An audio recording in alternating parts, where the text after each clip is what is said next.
नमस्कार दोस्तों, स्वागत है आपका हिंदी साहित्य के टेस्ट 5 में। तो हम पढ़ रहे हैं हिंदी साहित्य के MCQ। आज हमारा ये 5वां टेस्ट है। तो शुरू करते हैं हमारा आज का ये टेस्ट। आज के टेस्ट का पहला प्रश्न है, स्वयंभू को हिंदी का प्रथम कवि मानने वाले विद्वान कौन है? तो कौन है, किसने माना है स्वयंभू को हिंदी का प्रथम कवि? तो सही आंसर हो जाएगा डॉक्टर राम कुमार वर्मा। तो ये स्वयंभू कौन है?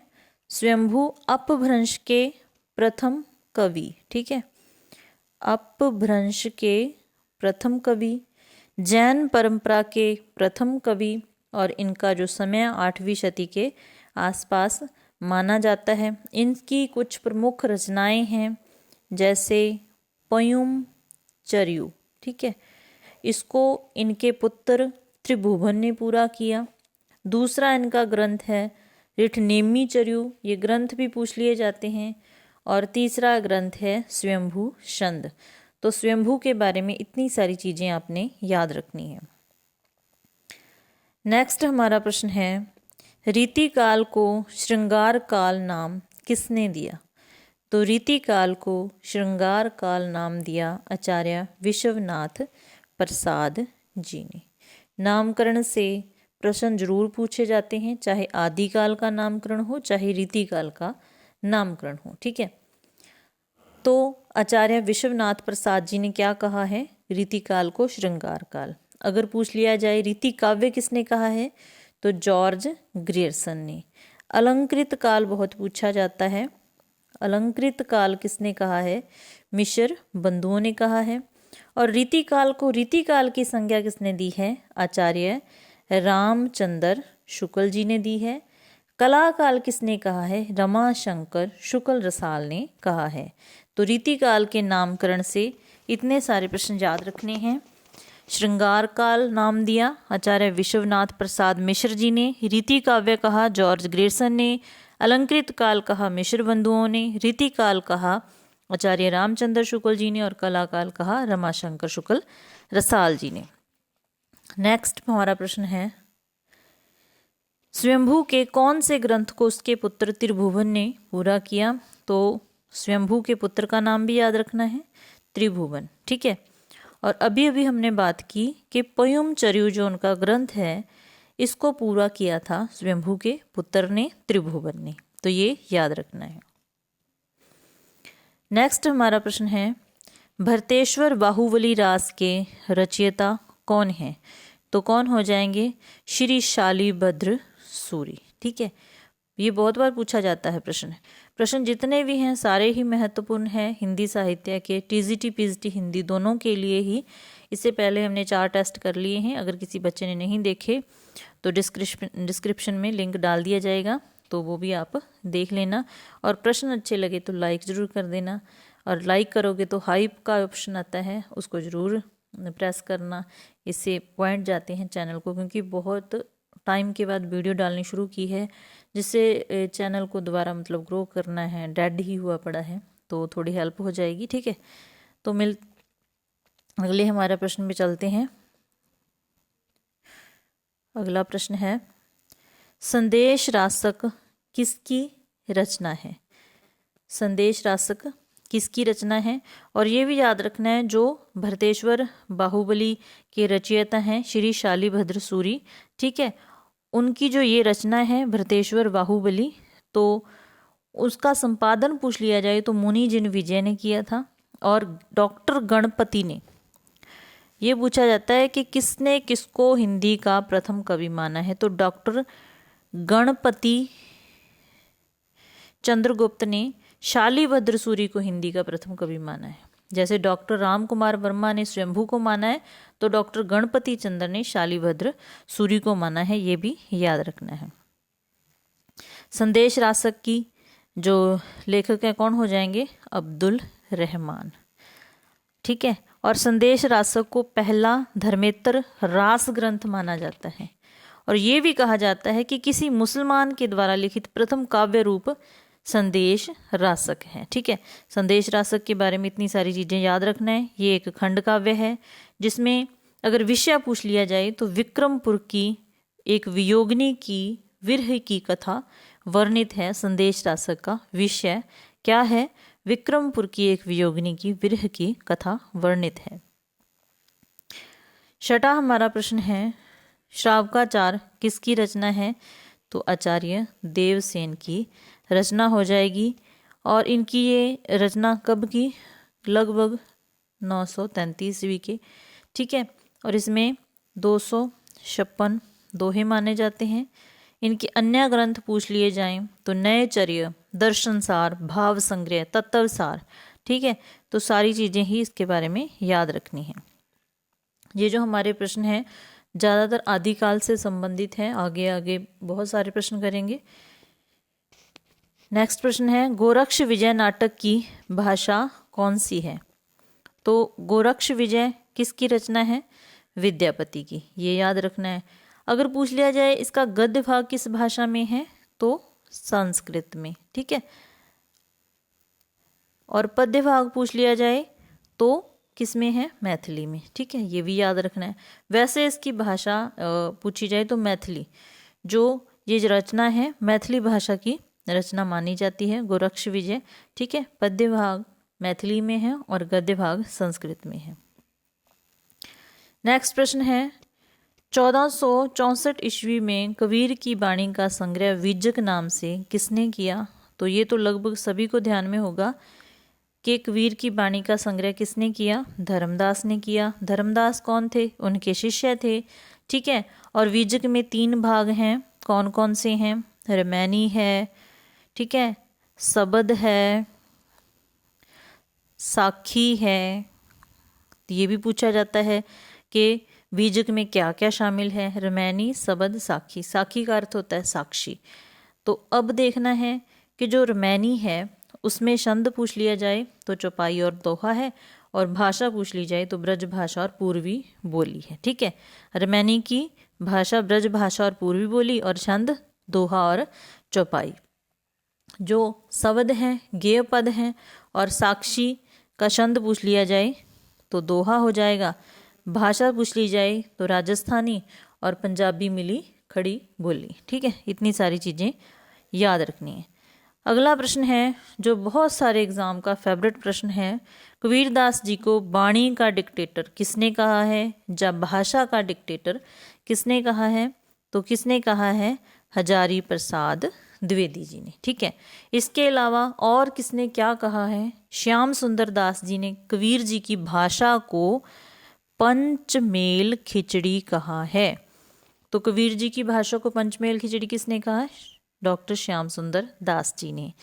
और आचार्य रामचंद्र शुक्ल जी ने क्या कहा है? सुदक्कड़ी। जा पूछ लिया जाए सुदक्कड़ी किसने कहा है? तो किसने कहा है? आचार्य रामचंद्र शुक्ल जी ने। नेक्स्ट है, रैदास जी के कुल कितने पद गुरु ग्रंथ साहिब में संकलित हैं? तो कितने पद हो जाएंगे? 40 पद। ठीक है, ये भी याद रखना है। और मीराबाई और उदय को के ये गुरु माने जाते हैं, ये भी याद रखने के शिष्य पूछ लिए जाएं तो मीराबाई और उदय। और पद कितने? 40। मृगावती के रचयिता कौन है? तो कौन हो जाएंगे? कुतुबन। मृगावती के रचयिता कुतुबन। भाषा पूछ ली जाए तो अवधि। दोहा पूछ लिया, छंद पूछ लिया जाए तो दोहा और चौपाई। किसी बच्चे को क्लास थोड़ी सी भी हेल्पफुल लगे तो एक बार लाइक हाइप जरूर कर देना। नेक्स्ट प्रश्न है, जायसी कृत पद्मावत में सिंहल का प्रतीकार्थ क्या है? तो मलिक मोहम्मद जायसी के पद्मावत से बहुत सारे प्रश्न बनते हैं। तो सिंहल का प्रतीकार्थ पूछा है, तो सिंहल का पूछा है, किसी और का पूछ सकते हैं, तो सभी का याद रखना है। तो इसका प्रतीकार्थ हो जाएगा हृदय। अगर रतन सेन का पूछ लिया जाए तो मन, या कह सकते हैं आत्मा। ठीक है, इसके अलावा पूछा जाता है पद्मावती का तो क्या हो जाएगा? श्रद्धा, या सात्विक बुद्धि कह सकते हैं, परमात्मा कह सकते हैं। फिर पिछली क्लास में हमने पढ़ा था सुवा या हीरामन तोता, उसका प्रतीकार्थ क्या है? तो गुरु। ठीक है, नागमती का सांसारिक बुद्धि कह लीजिए या दुनिया धंधा कह लीजिए। राघव चेतन का बहुत पूछा जाता है, क्या हो जाएगा? शैतान हो जाएगा। अलाउद्दीन का हो जाएगा माया। तो ये सारे याद रखने हैं। ठीक है, नेक्स्ट हमारा प्रश्न है, किस विद्वान का कथन है कि श्रद्धा और प्रेम के योग का नाम भक्ति है? तो किस विद्वान ने कहा है? आचार्य रामचंद्र शुक्ल जी ने। नेक्स्ट है, सनकादि संप्रदाय के प्रवर्तक तो कौन हो जाएंगे? निम्बकाचार्य। और इनका दर्शन पूछ लिया जाए तो द्वैतवाद, क्योंकि अगर प्रवर्तक पूछा है तो उनका दर्शन भी पूछ सकते हैं, द्वैतवाद। नेक्स्ट प्रश्न है, रामानंद के गुरु का नाम तो राघवानंद हो जाएगा। ठीक है। अगला हमारा प्रश्न है, तुलसीदास जी को मानस का हंस किसने कहा है? ऐसे प्रश्न बनते हैं, या तो नामकरण से आदिकाल का नामकरण पूछ लिया, जैसे रीतिकाल का पूछ लिया, फिर किस कवि के बारे में, किस लेखक के बारे में, किस विद्वान ने क्या कहा है। तो तुलसीदास जी को मानस का हंस किसने कहा है? अमृतलाल नागर ने। ठीक है। फिर अगर पूछ लिया जाए कि जातीय कवि किसने कहा है, तो किसने हो जाएगा? रामविलास शर्मा ने। ठीक है। अगर पूछ लिया जाए कि कलिकाल का वाल्मीकि किसने कहा है, तो नाभादास। किसने? नाभादास। और स्मिथ के बारे में जरूर याद रखना है कि स्मिथ ने क्या कहा है? मुगल काल का सबसे महान व्यक्ति तुलसीदास जी के बारे में कहा है स्मिथ ने कि मुगल काल का सबसे महान व्यक्ति तुलसीदास जी हैं। और ग्रियर्सन के बारे में तो पूछा ही जाता है, उन्होंने क्या कहा है? बुद्ध देव के बाद सबसे बड़ा लोक नायक। तो तुलसीदास जी के बारे में इतनी सारी चीज़ें याद रखना है, जिसमें से हमने रामविलास शर्मा ने देख लिया, नाभादास ने, अमृतलाल नागर ने, तो याद रखना है। और हिंदी साहित्य, हिंदी का पेपर हो चाहे टीजीटी और पीजीटी, सभी के लिए ये क्लास इम्पोर्टेंट है। और हिंदी के एग्ज़ाम में तुलसीदास जी, कबीरदास जी, सूरदास जी, मीरा, जायसी, कामायनी, जयशंकर प्रसाद की, तो इनसे तो प्रश्न आ ही जाते हैं, तो इनको सबको ध्यान में रखना है। फिर हमारा नेक्स्ट प्रश्न है, हाँ, एक रामचंद्र शुक्ल जी के बारे में भी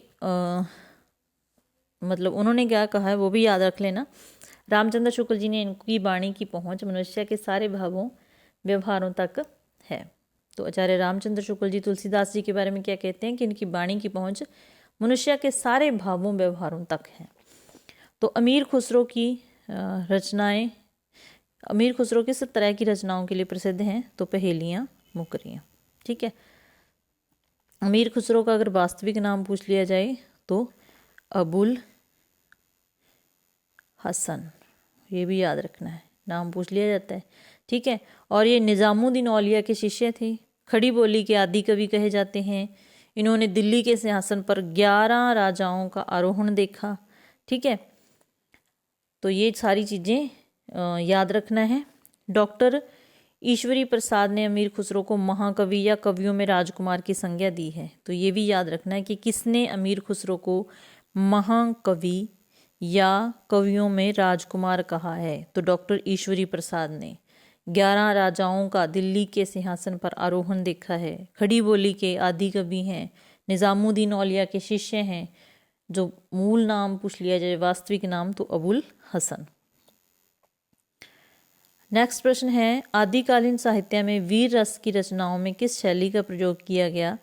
तो डिंगल शैली का। शिव सिंह सेंगर ने किस कवि को हिंदी का प्रथम कवि माना है? तो पहले राम कुमार वर्मा ने कौन सा कवि माना है वो पढ़ा हमने। ठीक है। स्वयंभू को माना है। अब शिव सिंह सेंगर किसको मानते हैं? तो पुष्य या पुंड या पुष्य दंत कवि को मानते हैं। और इनकी रचना पूछ ली जाए तो जय सहर चर्यू। ठीक है। और ये हिंदी के भवभूति भी कहलाते हैं, हिंदी के भवभूति, अपभ्रंश के प्रसिद्ध कवि हैं, ये भी याद रखना है। सिद्ध साहित्य के अंतर्गत सिद्धों की संख्या कितनी है? 84। नेक्स्ट प्रश्न है, आदिकाल को चारण काल की संज्ञा देने वाले विद्वान। तो नामकरण से फिर प्रश्न आ गया। तो चारण काल किसने कहा है? जॉर्ज ग्रियर्सन ने। मिश्र बंधुओं ने क्या कहा है? प्रारंभिक काल। मिश्र बंधुओं ने क्या कहा है? प्रारंभिक काल। इसके अलावा 3 मिलते जुलते नाम हैं जो पूछ लिए जाते हैं। एक तो वीज बपन काल, किसने कहा है? आचार्य महावीर प्रसाद द्विवेदी जी ने, ठीक है। और वीर काल किसने कहा है? आचार्य विश्वनाथ प्रसाद मिश्र जी ने। फिर आता है वीर गाथा काल, किसने कहा है? आचार्य रामचंद्र शुक्ल जी ने। तो ये भी आपने अच्छे से याद रखना है, ठीक है। अगला प्रश्न है, तुलसीदास जी की भक्ति किस प्रकार की भक्ति है? तो दास्य भाव की है। लिखने में थोड़ी गलती हो गई, दास्य भाव की भक्ति है तुलसीदास जी की। तुलसीदास जी का जन्म, मृत्यु, सारी चीज़ें याद रखनी है। जन्म 1532 में और मृत्यु 1623 ईस्वी में हुई थी, ठीक है। अष्टशाप के दार्शनिक गुरु कौन है? तो कौन हो जाएंगे? बल्लवाचार्य। कौन हो जाएंगे? बल्लवाचार्य। नेक्स्ट हमारा प्रश्न है, चंदायन किस लेखक की रचना है? तो चंदायन किसकी रचना है? मुल्ला दाऊद की, ठीक है। और भाषा पूछ ली जाए तो अवधी भाषा बहुत पूछी जाती है। छंद पूछ लिया जाए चौपाई और दोहा, ठीक है। आखिरी प्रश्न है आज के टेस्ट का, भक्ति काल के अंतर्गत प्रेम पीर का प्रचारक कवि किसे माना जाता है? तो किसे माना जाता है? मलिक मोहम्मद जायसी को, ठीक है। और जायसी के पद्मावत से बहुत सारे प्रश्न आते हैं, काफ़ी हमने पढ़ भी लिए। तो फिर मिलते हैं हमारे टेस्ट नंबर 6 में। इससे पहले 4 हो चुके हैं, 5वां ये है। जिसने नहीं देखे देख सकते हैं, डिस्क्रिप्शन में लिंक डाल दूंगी। और क्लास अच्छी लगी तो लाइक हाइप ज़रूर कर देना, ठीक है। तो ऐसे ही हमारे प्रश्न चलते रहेंगे। ये जो प्रश्न चल रहे हैं ज़्यादातर आदिकाल के हैं। उसके बाद रीतिकाल, भक्तिकाल, आधुनिक काल, सारे प्रश्न करेंगे, ठीक है। तो क्लास देखने के लिए धन्यवाद। मिलते हैं नेक्स्ट टेस्ट में।